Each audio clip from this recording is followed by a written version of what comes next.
Temporaryong gibuhian sa Kalinan Police Station 10 ang personahe sa Task Force Davao nga nakapusil patay sa suspect nga nanunggab sa mag-inahan sa Barangay Riverside, Kalinan District, Davao City nitong Martes sa buntag.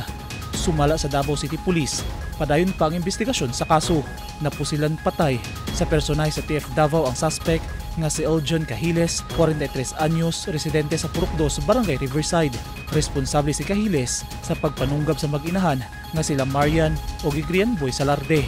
Subay sa report sa kapulisan, kalit miabot sa auto shop ang suspect nga si Cahiles nga dunay dalang 13 inches nga gitasod sa kutsilyo. Isip depensa, mikuha og tubo sa Gigrian Boy Salarde ug giunhan og bunal si Cahiles apan nabalsan kini sa suspect ug gidunggab si Salarde sa tulo ka higayon. Nitabang ang inahan sa biktima ug gibunalan og tubo ang suspect apan gidunggab sab kini og apil. Misibat si Cahiles suman sa krimen. Gigukod pa sa TF personnel ang suspect human nagpakitabang ang mga kaubanan sa biktima. Naabtan sa TF Davao personnel ang suspect sa balay sa iyang ugangan ug gipa-surrender.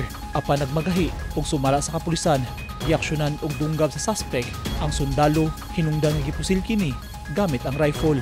And with regards sa self-defense, ay iyahang gibuhat sir no kay gi-attack man siya sa suspect motong na po sila niya sir sa korte na po na niya i-prove po sir. Daling gidala sa ospital ang mag-inahan nga biktima ug luwas na ang kahimtang. Nadala sab sa ospital ang suspect apan namatay.